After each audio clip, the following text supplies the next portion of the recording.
When we hear the words Iran and Israel, our minds immediately think of war, tension, and hostility. But have we ever paused to ask ourselves, how did we get here? How does a conflict become so deep that it feels like it has no end? Understanding this is not just about learning history. It's about understanding human behavior, the psychology of nations, and the choices that shape generations. There was a time not very long ago when Iran and Israel were not sworn enemies. In the years before 1979, Iran under the Shah had cooperative ties with Israel. There was trade, quite diplomacy, even shared intelligence. It is almost ironic to think about that now because the world today only sees confrontation. And then in 1979 came the Iranian Revolution, a transformation that was not merely political but deeply psychological. Overnight, Iran went from a monarchy that leaned toward the West to an Islamic republic led by Ayatollah Khomeini. And with that shift came a new narrative. Israel was no longer a distant neighbor. It became the embodiment of oppression and occupation in the Muslim world. You see, nations are not that different from people. Just as a person carries memories and emotional triggers, nations carry historical wounds and dreams. Iran's new leadership built its identity around resistance. The Palestinian struggle became not just a regional issue, but a moral mission. Supporting Palestine was a way of saying to the world, though, we stand against injustice. And in that moral narrative, Israel became the central antagonist. Israel, on the other hand, has its own emotional memory, a nation born from the ashes of the Holocaust, surrounded by neighbors that, for decades, refused to recognize its existence. Imagine the psychology of a country that has always felt the shadow of extinction over its shoulder. For Israel, survival is not a slogan, it is a reflex. So when Iran began to support groups like Hezbollah in Lebanon and Hamas in Gaza, Israel did not see this as distant politics. It saw it as a direct threat to its very existence. This is how the story of hostility took root. Not just in military strategies or political speeches, but in the minds and hearts of these nations. Fear on one side, defiance on the other. Fear can make us defensive, and defiance can make us confrontational. When those two emotions meet, the path to conflict is almost inevitable.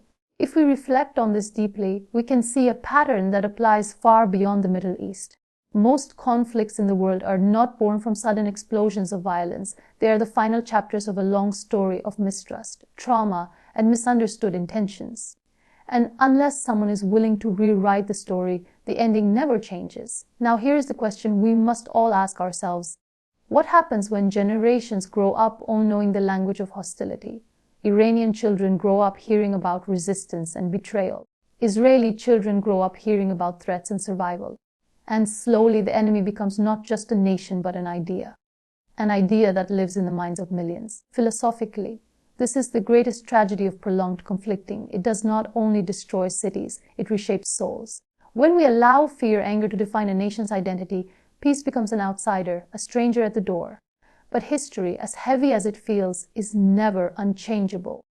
If we have the courage to learn from the past rather than repeat it, something shifts. The first step is always understanding. If we only see Iran as an aggressor or Israel as an oppressor, we reduce human beings to symbols. But if we step back, we see two nations, two histories, two traumas, each caught in a cycle of fear and defiance. And here is where the lesson touches our own lives. How many times in our personal journeys have we allowed old wounds to dictate new choices? How many relationships have been lost because pride and pain refuse to give way to dialogue? On a global scale, the consequences are war. On a personal scale, the consequences are isolation. The psychology is the same. Unhealed wounds lead to endless battles. So when we talk about the roots of Iran and Israel's hostility, we are really talking about the story of human nature. How pain, when left unaddressed, breeds more pain.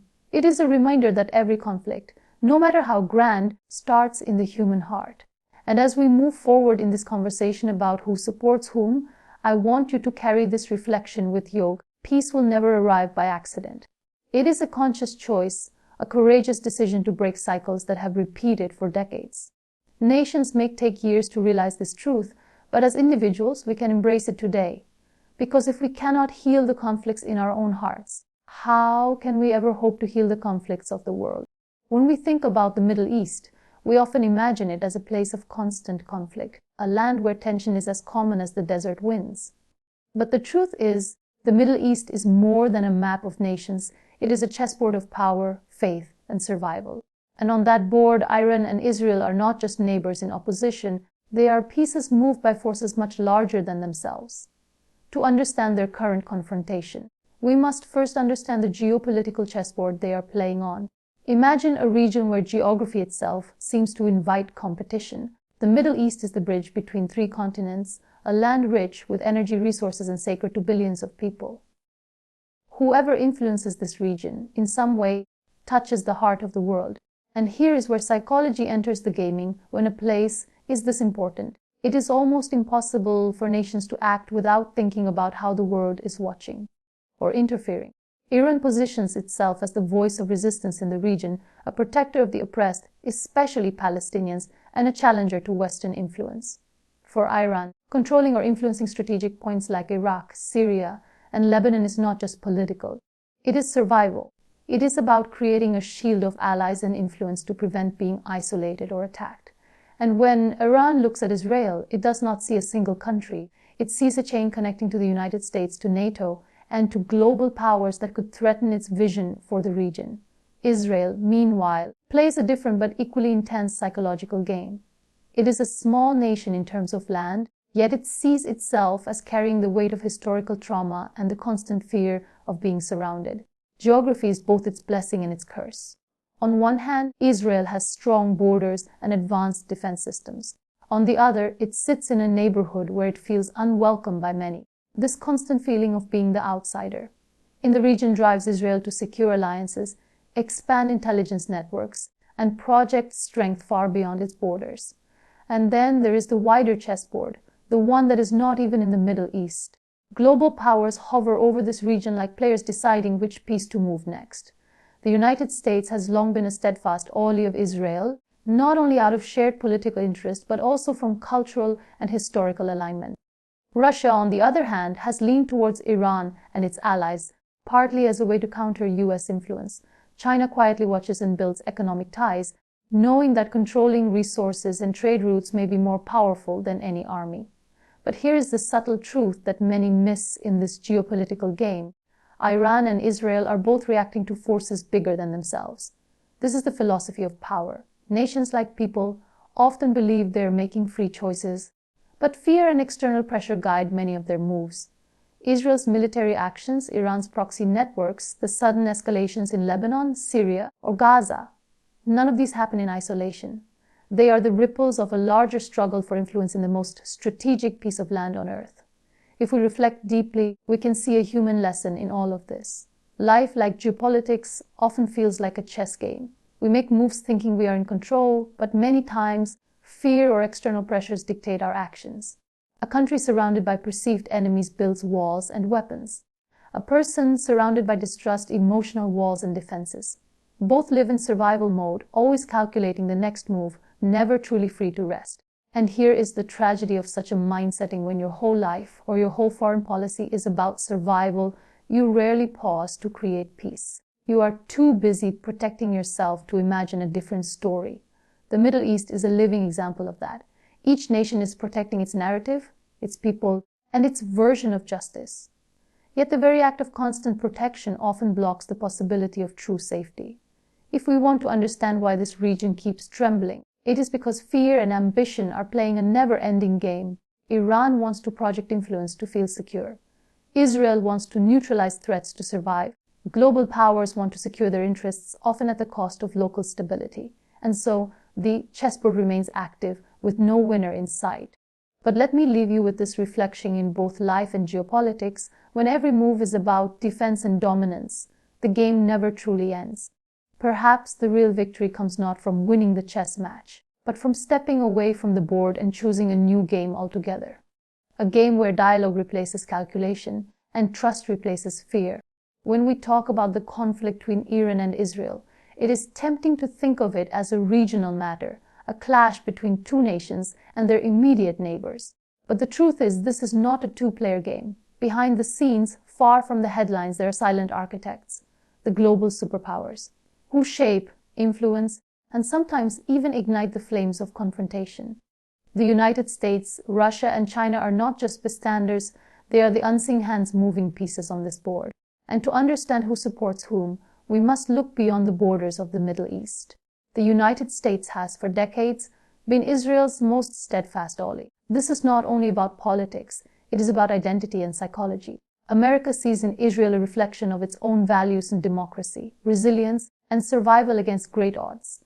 It also sees a strategic partner in a region that is both unstable and essential to global energy and security. From advanced weapons systems to diplomatic backing in international forums, U.S. support for Israel is not a secret. It is a cornerstone of its foreign policy. And yet, with every weapon supplied, every veto cast in the United Nations, the message sent to Iran is one of isolation, one that reinforces its belief that the world is stacked against it. On the other side of the chessboard stands Russia and increasingly China. Russia's support for Iran is more pragmatic than emotional. It is the strategy of a nation that sees opportunity in disruption. By aligning with Iran, through arms deals, energy projects, and military coordination in places like Syria, Russia positions itself as the counterweight to U.S. influence. It is not that Russia loves Iran, it is that Iran is useful in balancing global power. China, with its quieter approach, seeks economic influence. Through investments, trade, and its Belt and Road Initiative, it secures its presence in the region without being dragged into every political confrontation. And so, the war of words and weapons between Iran and Israel is echoed in the halls of Washington, Moscow, and Beijing. Decisions made in distant capitals ripple through the Middle East, shaping the lives of people who have no control over these global strategies. It is a reminder that in international relations, power rarely speaks softly, and the ones who suffer are often the ones who never chose the fight. But let's step into the psychological depth of this dynamic. Nations, like individuals, seek validation. They look for allies who affirm their identity and strengthen their sense of security. Israel feels validated when the world's strongest military power stands behind it. Iran feels validated when global powers defy Western sanctions and recognize its regional influence. This validation is not only about survival, it is about ego, pride, and the human desire to matter on the world stage. Philosophically, this is where the tragedy deepens. When global superpowers treat regional conflicts as opportunities for influence, the human cost becomes a secondary concern. Every missile launched, every sanction imposed, every proxy war funded. These are moves on a global chessboard, but they are also disruptions to human lives. And the irony is that the superpowers, while projecting strength, are themselves trapped in the psychology of competition. They too are driven by fear, the fear of losing influence, the fear of appearing weak, the fear of letting a rival dominate a region that the world considers too strategic to ignore. If we truly reflect, there is a lesson here for all of us. How often in life do we allow others to shape our actions without even realizing it? Just as Iran and Israel are influenced by the ambitions of faraway nations, we sometimes allow our own choices to be dictated by external voices. What society expects, what our peers demand, what fear whispers in our ears. We react instead of reflecting, and in doing so, we surrender the power to define our own path. The silent role of superpowers in this conflict is a reminder that not every action we see is the whole story. Just as in life, what is visible on the surface is often just the performance. The real decisions are made backstage. And if we do not learn to look deeper, to question the forces that influence us, we risk becoming pawns in someone else's game, whether as nations or as individuals. As this complex web of influence unfolds, one truth becomes clear: the people of the Middle East, the ordinary families in Tehran, Tel Aviv, Gaza, and Beirut are not the players.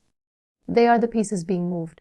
And the world rarely pauses to consider that behind every headline about strategy and power, there are human hearts longing for stability and peace. So I leave you with this thought: the world may be a chessboard, but we do not have to live like pawns. Awareness is the first step to freedom. Whether as nations or as human beings, the moment we understand who is silently moving the pieces in our lives, we reclaim the power to choose differently. We speak of Iran and Israel, we often imagine a direct clash, as if these two nations are constantly at war face to face. But the reality is far more complex, and in many ways far more dangerous. Much of this conflict is fought in the shadows through networks of allies and proxies. Groups and nations that carry the burden of someone else's battle. It is like a play where the lead actors are barely on stage, and the supporting cast bears the weight of the drama. Iran has, over the decades, built a web of influence through groups that share its vision of resistance against Israel and Western influence. Hezbollah in Lebanon, Hamas and Islamic Jihad in Gaza, and the Houthis in Yemen. All these groups are, in different ways, extensions of Iran's strategy. They are not Iran itself, but they act as its long arms, capable of striking Israel or its allies without direct confrontation. This is the psychology of proxy warfare. It allows a nation to project power while avoiding the cost of an open war. Israel, on the other hand, has its own network of alliances. Some loud, some silent. It is backed openly by the United States, but also quietly by certain Arab nations that once considered it an enemy. The Abraham Accords revealed a shift that was already happening beneath the surfacing nations like the United Arab Emirates and Bahrain, and to an extent even Saudi Arabia, realized that aligning with Israel, whether openly or behind closed doors, serves their strategic interests, particularly against Iran. In a world where enemies can become silent partners, alliances are no longer defined purely by history. They are defined by fear and opportunity. If we look at this from a psychological perspective, proxy wars are born out of mistrust and fear of vulnerability. Nations rarely use proxies because they are strong. They use them because they are cautious. Iran knows that a direct war with Israel could bring devastating consequences, so it empowers others to fight on its behalf. Israel knows that confronting every threat alone is impossible, so it leans on allies, intelligence networks, and regional arrangements to multiply its strength. In the end, both nations are trying to control the narrative without fully entering the battlefield. But there is a philosophical question we must ask ourselves: what is the cost of fighting through others? Every time a proxy war ignites in Lebanon, Gaza, Syria, or Yemen, it is the local people who pay the price. Families lose homes, children grow up in fear, and generations inherit trauma that was never truly theirs to begin with. For the leaders and their global allies, it may be a strategy. For the people living under the bombs, it is a lifetime of pain. And yet, human nature repeats this pattern not only in geopolitics, but also in our personal lives. How often do we fight battles indirectly, using others to carry messages, settle scores, or express anger we do not confront ourselves? Proxy wars happen on global stages, but they also happen in our homes, our workplaces, and our hearts. We avoid direct confrontation because it feels risky. We fear loss, so we pass our battles on to someone else. But just as in the Middle East, this approach leaves wounds that take generations to heal. As this web of proxies and alliances tightens, the line between ally and pawn becomes blurred. Are these groups fighting for their own freedom, or are they simply tools in the larger game of two nations who cannot face each other directly? History tells us that being a proxy often comes with sacrifice and very little reward. And the most profound tragedy is that these sacrifices rarely lead to peace. They only extend the cycle of conflict. This is why understanding who supports whom is not just a political question. It is a human one. It forces us to see the ripple effects of every decision made in distant capitals. It reminds us that behind every alliance, every weapon shipment, and every slogan of resistance or defense, there are human beings whose lives will never be the same. And maybe, just maybe, this reflection can lead us to a personal insight. Whether we are nations or individuals, the battles we delegate to others rarely bring real closure. A courage comes not from fight through proxies, but from facing the challenge directly with honesty and responsibility. So, as we move forward in this exploration of Iran, Israel, and the network of support that surrounds them, remember these indirect wars create direct suffering. And the day either side chooses dialogue over delegation will be the day the Middle East takes its first real step toward peace. Because in the end, peace is never built in the shadows. It is built in the light of direct, courageous action.